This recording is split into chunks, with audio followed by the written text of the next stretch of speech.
네, 반갑습니다. 손존입니다.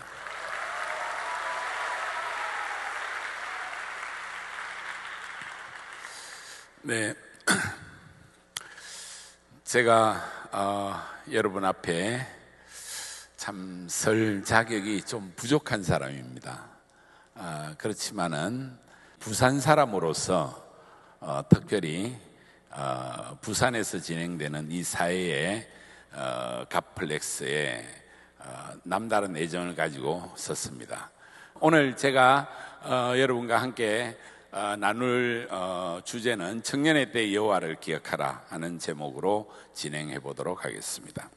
우리 젊은 친구들한테 강연을 할 때 제가 항상 안타까운 마음을 가지고 시작을 하는데요. 첫 번째 제목이 보면 대한민국이 깔아앉고 있다 라는 이야기를 하면서 숫자를 2개 띄워놨죠. 24만 9천, 37만 3천. 저게 뭐냐면 대충 아시겠죠? 작년에 태어난 출생아 수고, 오른쪽은 우리 노인분들이 사망하신 숫자입니다. 그래서 작년에 인구가 한 3만 명 자연 감소했습니다. 그리고 0.78은 합계 출산율입니다. 그리고 올해 예상되는 합계 출산율이 0.73까지 떨어질 정도로 우리나라가 세계에서 합계 출산율이 압도적으로 1위인 나라입니다. 그래서 저 그림을 보면 우리 청년 세대들 20대, 30대가 정말 노인과 어린애를 부양해야 하는 엄청난 부담을 가지고 있는 세계에서 유례가 없는 나라가 지금 되고 있습니다.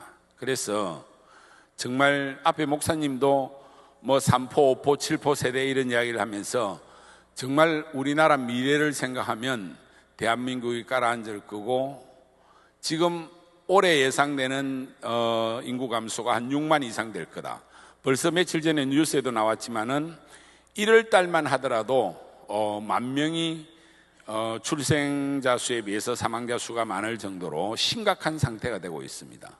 한 2050년 정도 되면 출생자 수에 비해서 사망자 수가 50만 명이 많아지는, 불과 앞으로 한 25년, 30년 지나면 도시 하나가 날아가는 정말 대한민국 자체가 아찔한 순간으로 빠져들고 있습니다. 그래서 2100년 정도 되면, 지금은 우리가 5천만 명이라 하지만 인구가 1700만 명밖에 남지 않을 그런 위기에 빠져 있는 나라입니다.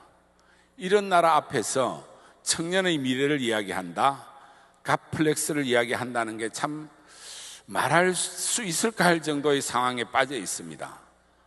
그렇지만은 이 상황에서 역설적으로 우리는 갓플렉스를 이야기하면서 깔아앉고 있는 대한민국을 살려야 하는 그것이 복음의 어떤 핵심이 아닐까 저는 생각을 합니다.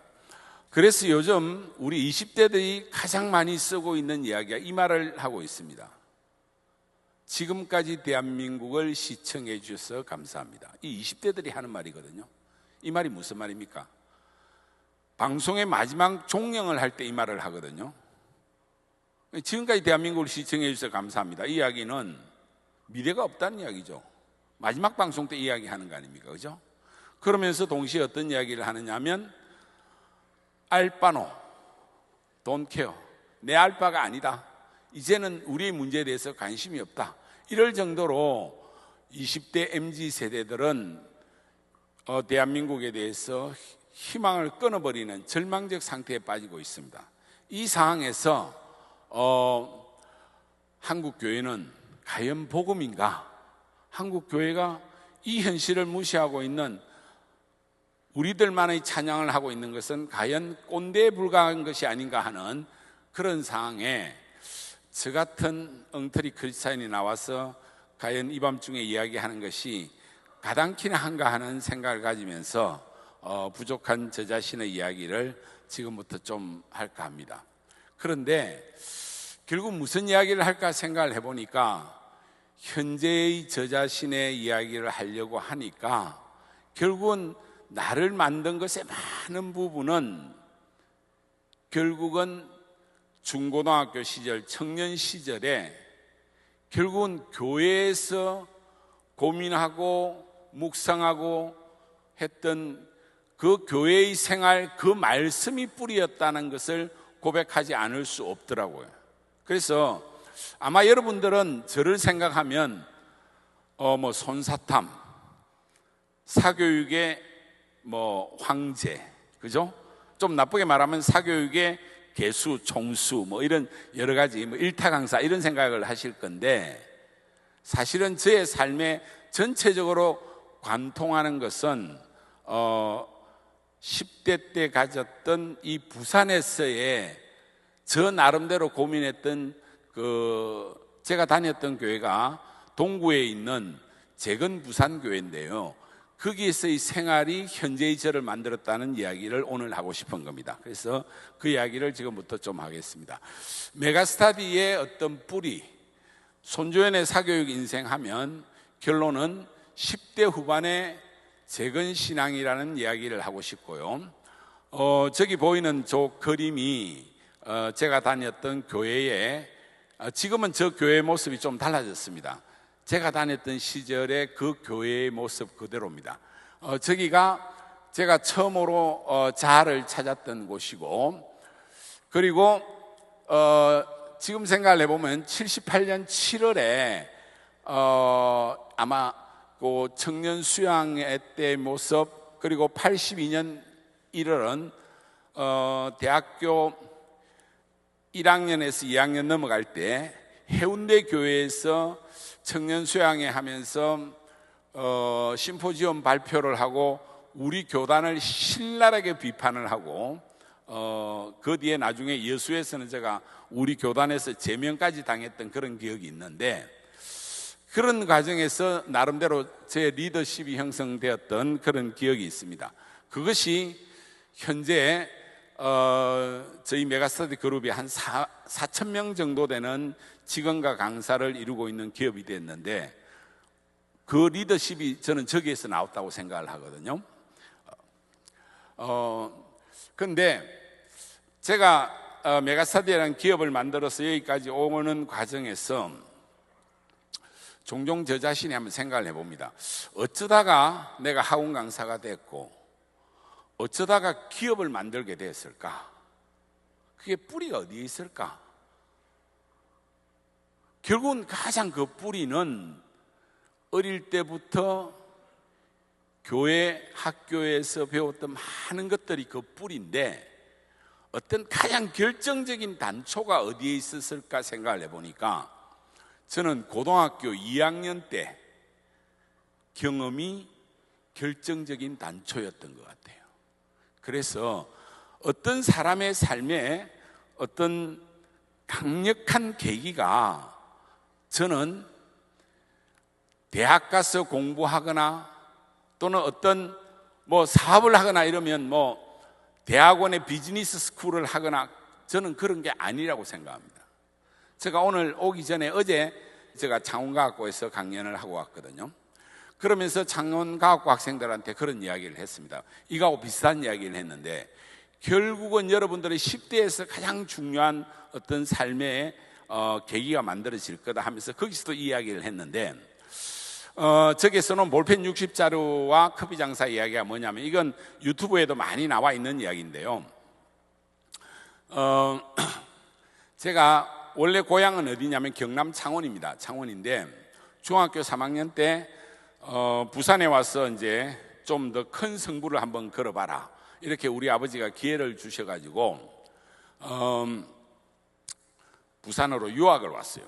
그 당시에 부산으로 오는 거는 지금 미국의 LA나 뉴욕으로 유학 가는 정도로 상당히 큰 어떤 계기입니다.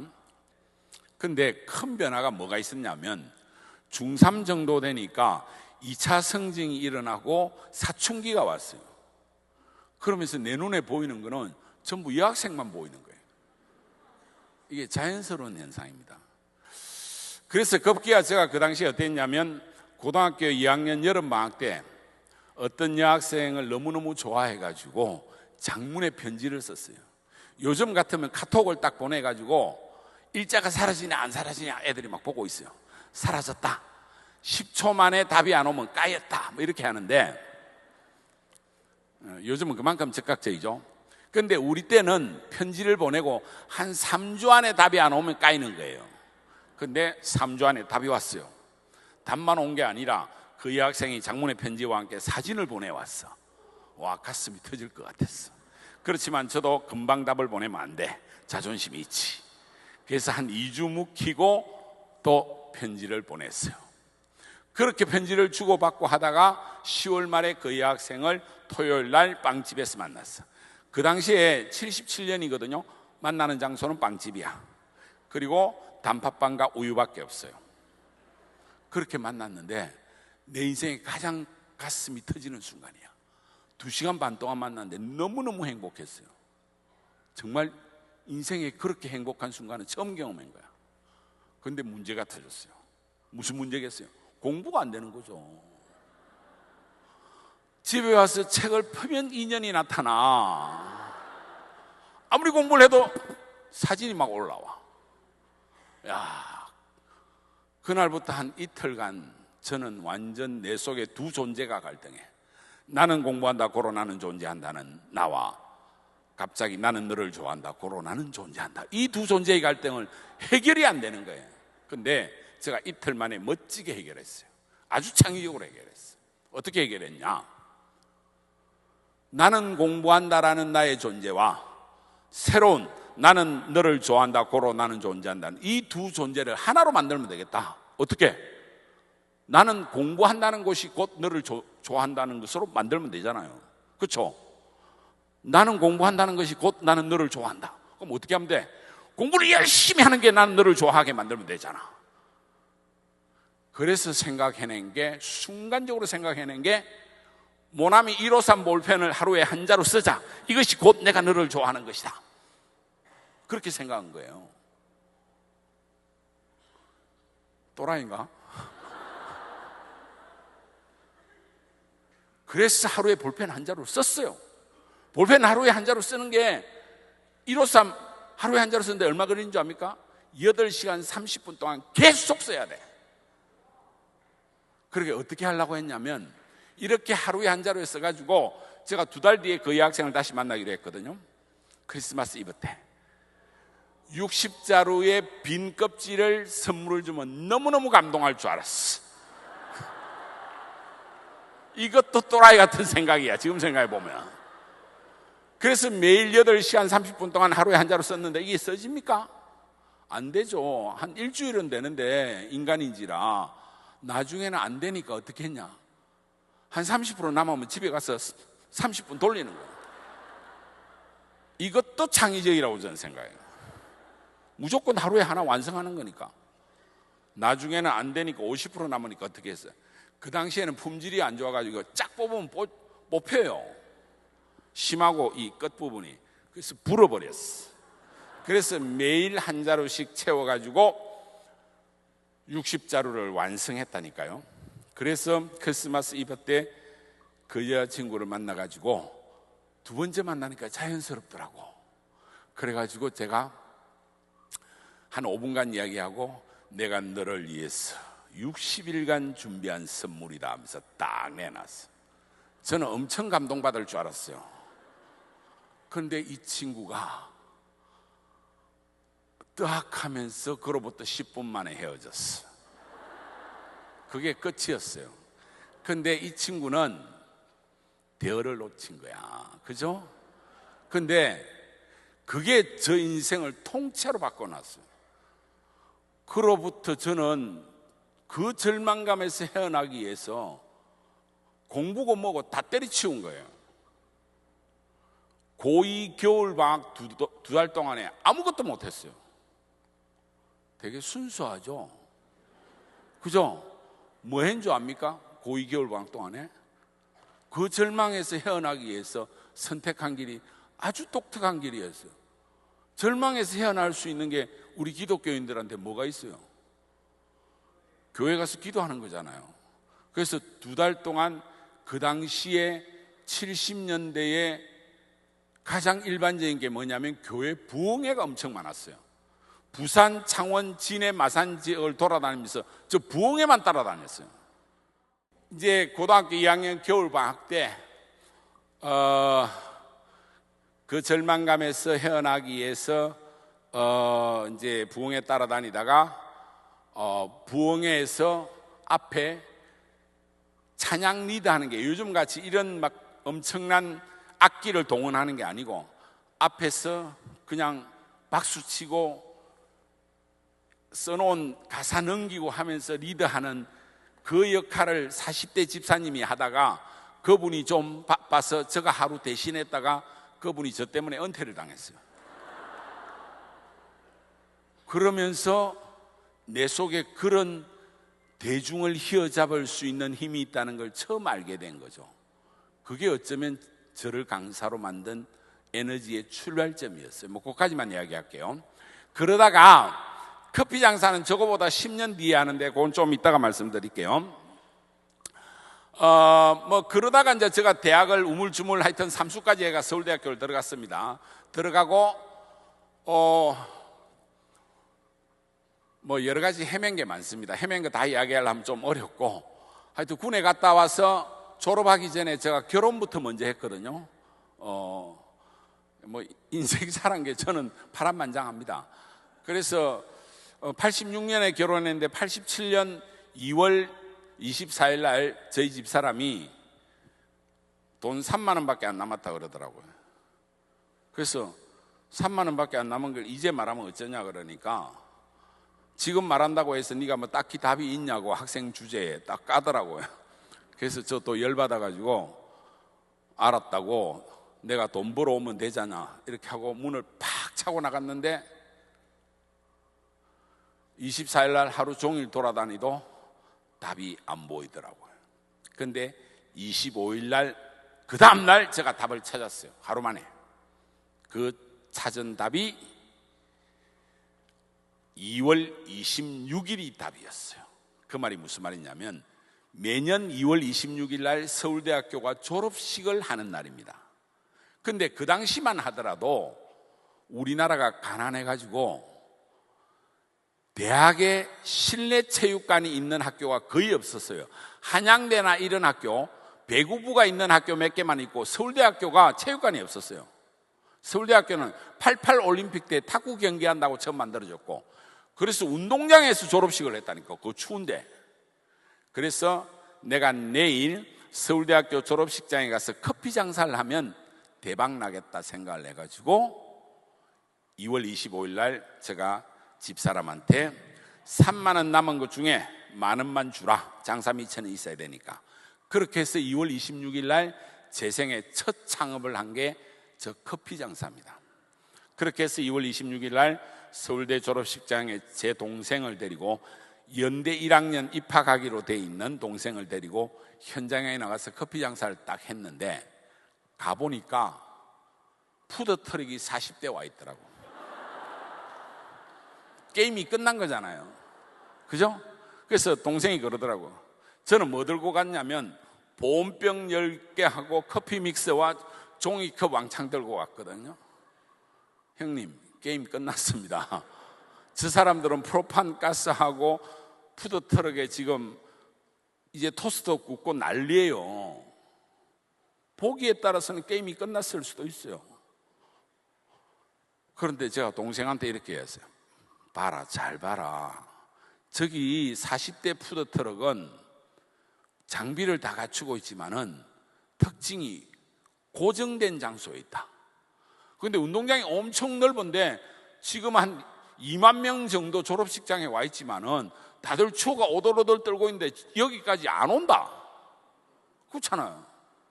그죠? 졸업식은 진행되고 있는데 동생 친구하고 우리 3명은 기동성이 있다. 기동성이. 졸업식장에 들어가서 팔면 우리가 훨씬 잘 팔 수 있다. 그래서 생각을 바꾸자 해서 들어가서 우리가 제일 일찍 다 팔고 나왔다니까요. 생각을 바꾸면 이거 어디서 배운 것 같아요? 기도원의 300명 군대에서 배운 거예요. 엄청나게 많은 대군을 기도원이 다 추리고 300명 해가지고 횃불 들고 항아리 들고 가서 작살낸 거 아니에요. 그래서 저는 그날 원래 15만 원 벌기로 했는데, 그 당시 87년에 15만 원이면 큰 돈입니다. 한 30만 원 벌었어요. 그 기분 좋게 집에 오는데 전화가 막 울리는 거예요.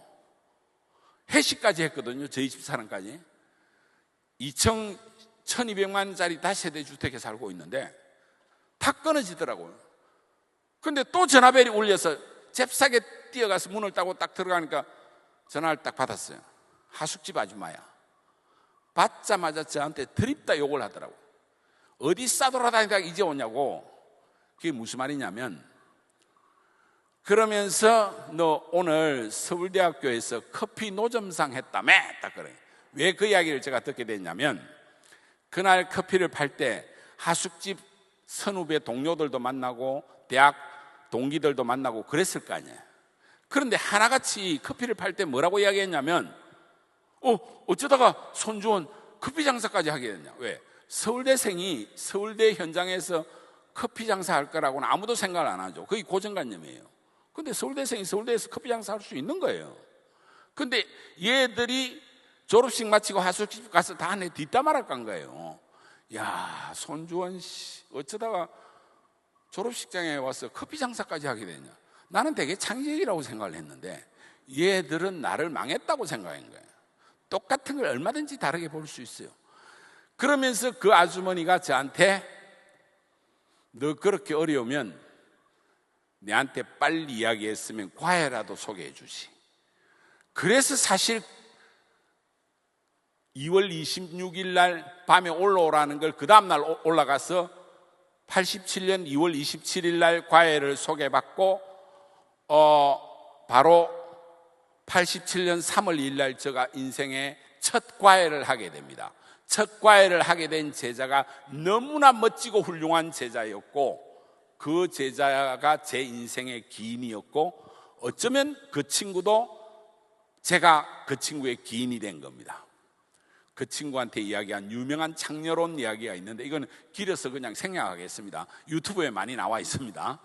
그러면서 얘가 중간고사에 반에 20등 하던 애가 10등으로 올라갔고, 기말고사에 15개 반이 있는 서문여고에서 전교 15등까지 딱 올라갑니다. 근데 기말고사가 여름방학 끝나고 왔는데, 그 당시에는 내가 이 친구한테 여름방학 때 내준 숙제가 뭐였겠어요? 하루에 볼펜 한 자루 쓰라는 겁니다. 10년 만에 그 볼펜 한 자루가 소환된 겁니다. 근데 이 친구는 하루에 볼펜 한 자루를 썼어요. 정확하게. 정말로. 그리고 이 친구는 그 뒤에 행정고시를 차석으로 합격했습니다. 그리고 현재 세종시에서 고위 관료로 근무하고 있는 제자가 있습니다. 그러면서 얘 인생도 바뀌고, 얘 때문에 저는 어쩌다 학원 강사가 되면서 운명적인 인생의 변화를 가져온 겁니다. 그게 현재의 메가스타디를 만들게 됐다는 이야기를 저는 하고 싶었던 겁니다. 그래서 인생이 어쩌면 그 10대에 가장 순수했던 한순간의 결정이, 저는 정말 10대에 정말 여자친구를 사귀고 싶었던 거거든요.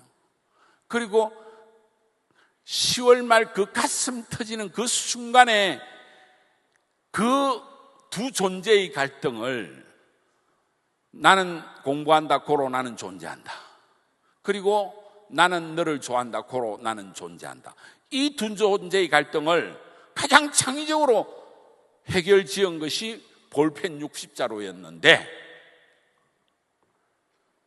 그게 인생을 이렇게 흘러오게 한 거였죠. 그죠? 어쩌다 학원 강사의 어떤 모습이, 이제 모든 모습이 어떤 면에서는 학원가에서는 약간 이단아의 모습입니다. 실제로 그 이단아의 모습조차도 제가 생각을 해보면 그 뿌리가 예, 알겠습니다. 그 실제 모습이 어떤 기독교 신앙의 상당한 뿌리에 두고 있지 않았느냐, 그래서 이단아의 모습이 저는 이걸 우리 재건 신앙이 약간 독특한 신앙이거든요. 거기에 DNA가 있었다라는 생각이 듭니다. 그래서 혼자서 전과목을 가르친다든지 이런 것들은 그냥 제가 소개만 하겠습니다. 일기 제자를 위해서 제가 72시간 동안 잠을 하나도 안 자고 마무리 수업을 한 적이 있거든. 딱 한 놈을 위해서, 한 놈만 떨어질 것 같아서. 근데 그 친구는 자고 일어나고 해가지고 마지막 현장까지 데리고 가는 수업을 했고, 차 안에서 수업을 했는데 걔가 고대를 쳤는데 마지막 등을 딱 때리면서 시험장에 들어가라 그랬어요. 근데 들어가는 모습이 조금 미진해 보였어요. 그래서 다시 나오라 그랬어요. 마지막으로 안아주면서 그 어머니하고 제가 무슨 이야기를 했냐면, 네가 2교시까지가 문제인데 어머니 어쩔 수 없습니다. 2교시까지 우리가 고대문을 붙들고 있읍시다. 이 길밖에 없습니다. 이거는 뭐냐면 모세가 손을 들고 있으면 이스라엘이 이기고, 그 생각이 나는 거예요. 그렇게 해서 그 친구를 합격시켰던 그게 첫 제자의 기억 중에 하나입니다. 이런 모습이라든지 9박 10일 지옥 올려온 온갖 어떤 이단아의 모습들이 있었고요. 그러다가 제가 손생 통합사회라는 이런 것들이 있었고요. 통합사회 때 제가 교재에도 이런 것들이 써져 있습니다. 영광의 순간이 다가오고 있다. 시험의 마지막 가는 학생들에게 영광의 순간이라든지, 교재 마지막에 보면 이거는 요한복음 8장 32절에 나오는 이야기죠. 진리가 너희를 자유케 하리라. 그리고 이 학생들한테 신학기라든지 마지막이라든지 설명회를 할 때, 보통 학원에서 설명회를 하는데 이제 여기 계신 분들은 잘 모를 건데, 제가 미친 듯이 이런 행사들을 많이 한 적이 있습니다. 이게 한 10년 동안에는 1년에 4-5번씩 했는데, 여기가 어디냐면 잠실체육관입니다. 잠실체육관에서 한 15,000명 정도 모아놓고 하는 설명회의 모습들입니다. 이런 것들이 어떤 그런 모습들의 일환이다라는 것을 제가 보여드리고 싶고요. 그 뿌리에 많은 것들이 그러면 어디에서 나왔느냐? 결국은 메가스타디의 연원이 큰 비즈니스는 철학에서 나온다는 독일의 유명한 경영학자의 말을 제가 되게 좋아하는데, 빌 프리트커리그의 이야기인데, 이거를 저는 어떻게도 해석하느냐면, 큰 비즈니스는 신앙에서 나온다. 그리스도인으로서의 성공이 뭐냐라고 이야기하지만, 저는 성공은 그렇게 중요하다고 생각하지 않습니다. 우리의 삶에서나 비즈니스에서나 모든 문제에 있어서 어쩌면 이러한 부등식이 중요하다. 성공보다는 어떻게 살 것이냐는 삶이 제1번이 돼야 되고, 그리고 일, 그리고 성공, 이런 부등식이 현재의 저를 만들었다라고 저는 생각을 합니다. 그리고 메가스타디를 만들게 된 계기도 어떤 면에서는 이런 경험 때문입니다. 제가 손사탐으로서 아주 유명한 강사가 되어서 강사로서는 제가 어마어마한 수입을 누리고 있었거든요. 저게 90년대 97, 98 이럴 때인데, 그 당시에 월 한 4억 정도의 수입이면 지금 같으면 한 10억 정도 이상 되는 수입이죠. 그러면 강사로서 온라인이 나오기 전 수입이면 이건 어마어마한 수입이거든요. 그런데 왜 회사를 만들었냐? 98년 여름이었는데 어떤 학부형께서 찾아오셔가지고 너무너무 고맙다고 저한테 케이크를 주고 갔어요. 그래서 당연히 따님이 성적이 많이 올라온 줄 알았는데, 자기가 대치동까지 딸을 실어 나르기에 너무 먼 데 살았대요. 은평구는 1시간 이상 걸리거든요. 그래서 수강증 끊는 줄 서는 것도 힘들고, 그래서 무리해서 은행 대출을 받아서 엄마 아파트를 샀는데 5개월 만에 3억이 올랐대요. 그래서 선생님 때문에 내가 돈을 벌어서 케이크를 사주고 간 거예요.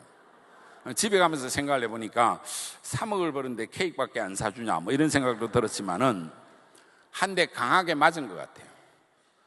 어떤 사교육을 누구나 들을 수 있는 대중 강의를 내가 열어놓았는데, 사교육의 지역적 불평등이라는 대치동 현상을 가져오면서 내가 또 예기치 않는 사회 문제의 주범이 된 게 아니냐는 생각이 들면서 사교육의 지역적 불평등의 문제를 어떻게 해결할 것인가, 어떻게 살 것이냐는 또 하나의 문제를 저한테 던져주었고, 이걸 이 안에서 해결할 수 있는 길이 무엇인가라는 고민을 하면서 그의 가을부터 케이블 TV 홈쇼핑을 보면서 케이블 TV 홈쇼핑을 보는 순간 홈쇼핑은 백화점이 집으로 오는 거잖아요. 그렇다면 학원과 학교가 집으로 올 수 있는 세상이 열리겠구나 하는 생각을 하면서 제가 유니텔이라는 PC통신에서 이걸 실험을 처음 해봤어요.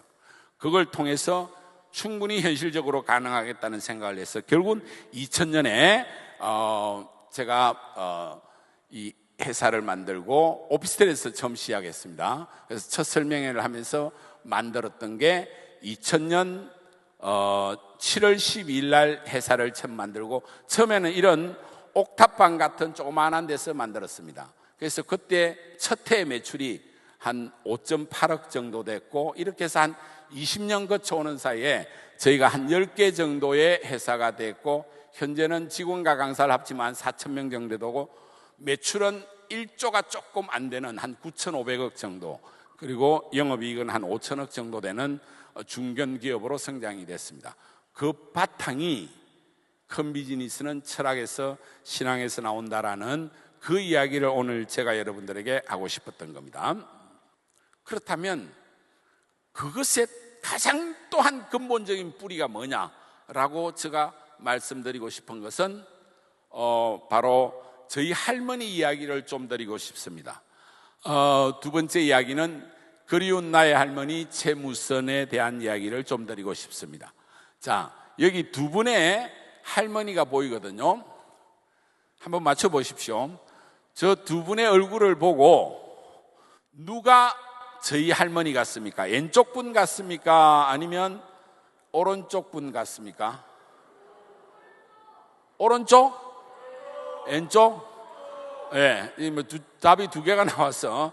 일단 제가 부산으로 전학을 올 정도고 이라면 경남 창원 동면 출신에서는 부잣집이었겠죠. 경남 창원군 동면에서는 저희 집이 제일 부잣집이었어요. 일찍부터 어머니 아버지가 상당히 사업을 잘 하시고 해가지고, 그래서 좀 이렇게 통통하고 이렇게 이 돈이 있어 보이죠, 그죠? 근데 이분이 아닙니다.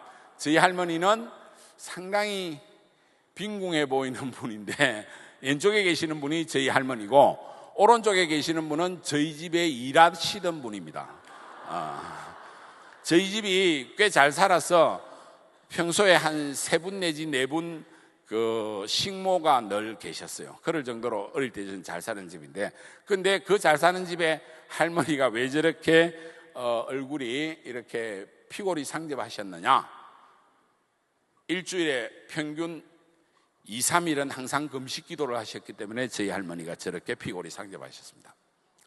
왜 그러냐면요, 제가 61년도에 초등학교 1학년이었는데 저희는 초등학교 1학년 때부터 시험을 봤어요. 1학년 1학기 때는 아무것도 안 배웠는데, 글자도 안 배웠는데 1학년 2학기 딱 되니까 기억, 니은 이런 거 배우고 1 더하기 1은 2 이런 거 배웠는데, 10월 달 딱 되니까 10월 중순쯤에 우리 담임 선생님이 10월 말쯤인가 아마 하여튼 일제고사를 본대요. 일제고사. 지금까지 배운 걸 가지고 시험을 언제 본대요. 일제히 봤어. 일제고사예요. 그 당시에 콩나물 시루 교실인데 우리 반이 85명이었는데 어린이 여러분 몇월 며칠 날 10월 며칠 날 일제고사를 봅니다 하니까 전부 다 놀래가지고 무서워 막 이랬어요. 그래가지고 우리는 다 겁을 먹고 집에 딱 가자마자 가방 딱 던져놓고, 저도 집에 딱 가자마자 할머니 큰일 났어, 10월 20일인가 언제 일제고사를 본대 하니까 우리 할머니 글자도 모르는 분이거든요. 뭐라고 뭐 일제시대 뭐 그래. 아니 그게 아니고 일제히 시험을 본다고 10월 20일 날. 그러니까 우리 할머니가 뭐라 그랬냐면 걱정하지 마라. 근데 걱정하지 마라 하고 실제로 우리 많은 학부형들은 자녀들을 다 걱정시켜요. 내가 언제 그래 하라 했어? 학원 가서 왜 숙제를 안 해? 뭘 똑바로 배웠니? 맨날 걱정시키잖아요. 근데 우리 할머니는 걱정하지 마라 하고 딱 그 순간부터 3일 금식 기도를 시작했어요. 우리 집 첫 손자 첫 시험 잘 보게 하여 주시옵소서. 그렇게 하고 여기에 6명이 우리 형제가 아닙니다. 여기 막내가 저하고 11살 차인데 얘가 대학 들어갈 때까지 중간기말 20년 동안 3일 금식 또는 일주일 금식씩, 중간고사 기말고사 시작되기 전에 최소한 보름 내지 한 달 전에 금식기도 해서 우리가 다 대학 들어갈 때까지 해서 우리 자녀들만 위한 금식기도 어마어마하게 했어요. 그래서 6남매가 서울에 다 명문대학을 나왔어요. 요 동생이 둘째 숙대 나왔고, 여기는 서울대 나와서 지금 서울대 교수입니다. 그리고 여기 연대 나온 우리 메가스터디 교육 대표고, 여기는 꽤 유명한 목사입니다. 장신대 신학과 나왔고, 여기는 막내가 이화여대 나온 메가스터디 대표이사고요. 6명이 시골에서 그 정도 나오기가 쉽지 않습니다. 이걸 요즘 사교육비로 환산하면 금액이 환산 안 될 정도입니다. 근데 우리 할머니가 그렇게 하셨다. 근데 저는 오늘 여기서 할머니 복음을 한 3가지 이야기하고, 이게 제 인생의 철학이고 사업의 기본 경영 원리라고 말씀드리고 싶어서, 걱정하지 마라, 염려하지 마라. 할머니가 하셨던 마태복음 6장 25절에서 34절, 그러므로 우리가 뭘 먹을까 뭘 입을까 걱정하지 마라 하는 이 말씀. 그런데 우리는 맨날 여기에 이 말씀을 읽으면 캥기지 않는 사람 하나도 없죠. 이래놓고 맨날 샤넬이나 루이비통이나 에르메스 매장에 가서 줄 서고 앉아 있잖아요. 그죠? 근사님들 새벽기도 맨날 나오면서도 또 백화점에 가서는 줄 서고, 특히 또 재산이 넉넉한 분들은 줄 안 서고 들어간다고 자랑하고 있고, 이게 한국교회 현실 아닙니까? 그렇죠? 물신 숭배, 또 하나의 강력한 신을 숭배하고 있지 않습니까? 그런데 솔로몬의 그 영광보다 성서는 저 백합화에 비유할 수 있냐라고 이야기하고 있지 않습니까? 뭐라고 이야기합니까? 그런즉 너희는 먼저 그의 나라와 그의 의를 구하라. 그러면 이 모든 것을 너희에게 더하시리라. 그러므로 내일 일을 위하여 염려하지 마라. 내일 일은 내일이 염려할 것이요 한 나라의 괴로움은 그날로 족하리라. 그런데 여러분들은 제가 온다니까 혹시 공부 잘하는 법, 성적을 올릴 수 있는 법, 이 기대를 가지고 오셨다면 솔라 스크립투라, 택도 아닌 이야기죠. 반성서적이죠. 그렇지 않아요?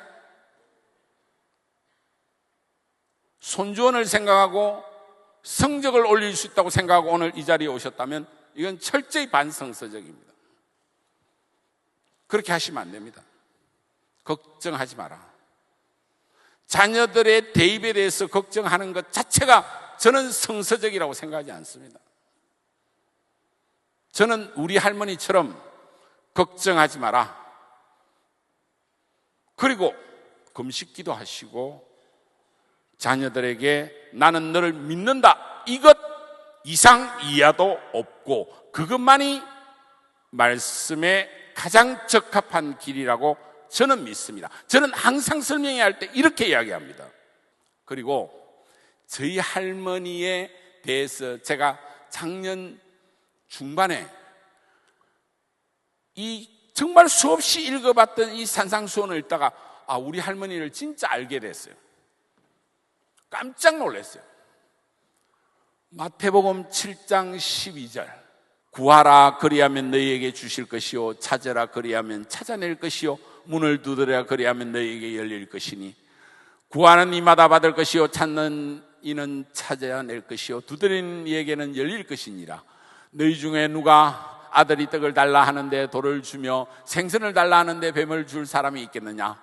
너희가 악한 자라도 좋은 것으로 자식에게 줄 알거든. 하물며 하늘에 계신 너희 아버지께서 구하는 자에게 좋은 것으로 주시지 않겠느냐? 그러므로 무엇이든지 남에게 대접을 받고자 하는 대로 너희도 남을 대접하라. 이것이 율법이요 선지자니라. 이렇게 읽으면서 그냥 우리가 늘 어떤 생각으로 있습니까? 구하라 그리하면 너희에게 주실 것이요 문을 두드리라 열릴 것이다. 저것만 맨날 생각하냐. 구하라 줄 거다. 문을 두드리라 열릴 것이다. 그래서 맨날 구하고 문을 두드리고, 오 주여 주시옵소서, 이거 꼭 갖게 하여 주시옵소서, 이번에 꼭 합격하게 해 주시옵소서, 꼭 성적 올라가게 해 주시옵소서, 반드시 믿습니다. 근데요, 이 말씀이 이렇게 실컷 해놓고 결론이 뭐예요? 그러므로가 결론이잖아요. 그러므로 무엇이든지 남에게 대접받고자 하는 대로 너희도 남을 대접하라잖아요. 아니, 예수님이 실컷 구하라, 문을 두드리라 해놓고 그거 다 될 거다. 근데 결론이 뭐야? 남을 대접하라잖아요. 우리가 열심히 우리 원하는 거 구하고 문을 두드리지만은 정말로 너희가 해야 될 것은 남을 대접하는 거예요. 우리가 정말 원하는 것을 얻고 싶은 것의 궁극적인 결론은 남에게 베푸는 거예요.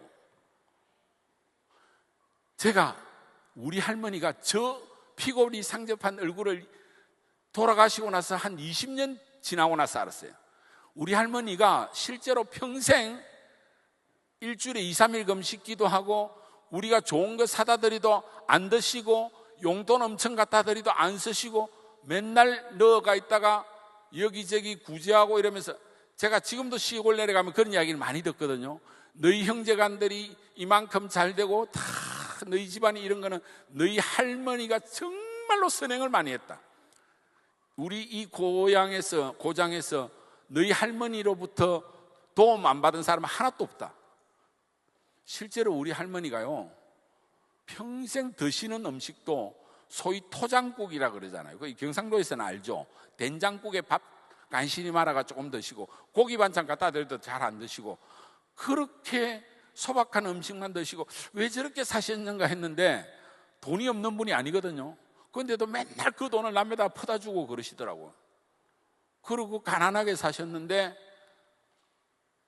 그런데 이분이 매일 기도하고 새벽에 하루에 4번 기도하시고, 새벽 4시만 되면 새벽 예배에서 한 아침 6시, 7시까지 기도하시고, 주로 남 대접하고 돕고 이래 하셨는데, 진짜 기도하는 분은 남을 대접하고 선행하는 삶을 살구나. 저는 못 그러는데 이 말씀의 결론이 이거였구나 하는 것을 제가 작년 한 여름쯤에 딱 느꼈어요. 그런데 참 저희가 재미있는 일이 있었어요. 메가스터디를 처음 딱 만들어가지고, 지금은 캐치프레이즈를 바꿨는데, 우리가 처음 캐치프레이즈를 뭐라고 딱 걸었냐면요, 공부해서 남주자라고 걸었어요. 우리 형제간이 뭐 할까 하다가 우연히 막내 동생이 우리 회사의 캐치프레이즈는 공부해서 남주자라고 걸었어요. 그러다가 지금은 knowledge 파트너, 조금 영어로 표현하면서 지식 파트너로 바꿨는데, 그렇게 하면서 저희가 기부 활동을 계속 해오면서 지금까지 한 1200억 정도 기부를 했거든요. 회사에 일어난 매출 중에. 그럴 수 있는 어떤 그 바탕은 우리도 모르는 사이에 이렇게 이루어졌다라고 저는 생각을 합니다. 그게 우리가 하고자 해서 한 것보다는 이런 바탕에서 나오지 않았을까 하는 생각이 듭니다. 복수하지 말고 호구가 되자. 원래 성경 말씀대로 하면 악한 자를 대적하지 말자, 남에게 이제 대적하지 말자 하는 이야기인데, 복수하지 말고 호구가 되자, 이건 왜 이렇게 잡았냐면요, 악한 자를 대적하지 말자, 그러니까 왼밤을 대면 오른밤도 대주라, 이런 이야기죠. 이에는 이, 눈에는 눈, 이건 틀렸다는 거죠. 이건 옛날 율법이다. 오리를 가자면 십리를 가자, 겉옷을 달라면 다 대주라, 이런 이야기 아닙니까? 그걸 저는 복수하지 말고 호구가 되자라고 제목을 바꾼 거는 2015년에 제가 나이 55세 결론을 내렸습니다. 다시 한번 결론을 냈어요. 제 인생에 55살 정도 살아보니까 제가 너무 잘못 살았다는 걸 알게 됐고, 그래서 남은 인생을 이제 죽음을 향해서 가야 되는 인생 2막인데 좋은 놈이 되는 건 한계가 있는 것 같고, 그래서 제가 인생 목표를 지금 56부터 딱 두 가지로 정했습니다. 하나는 나쁜 놈은 되지 말자. 좋은 놈이 되는 데는 좀 한계가 있어요. 뭐 우리 할머니 같이 이렇게 정도는 저는 도저히 안 될 것 같고, 나쁜 놈은 되지 말자. 그 다음에 또 하나는, 근데 저는 이 사교육을 통해서 돈은 좀 많이 벌어놨으니까 호구가 되자. 그래서 저는 인생 목표가 두 개입니다. 나쁜 놈은 되지 말자, 호구가 되자.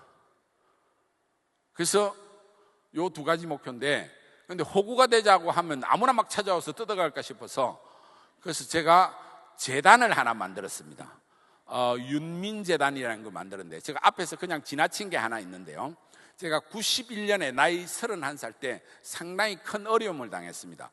91년 9월 15일 날 교통사고가 크게 나가지고 저 첫째하고 둘째 아들과 딸이, 아들은 일주일 만에 죽고 딸은 9개월 만에 죽었습니다. 그래서 제가 젊은 날에, 그래서 제가 인생이 파란만장하다고 이야기했습니다.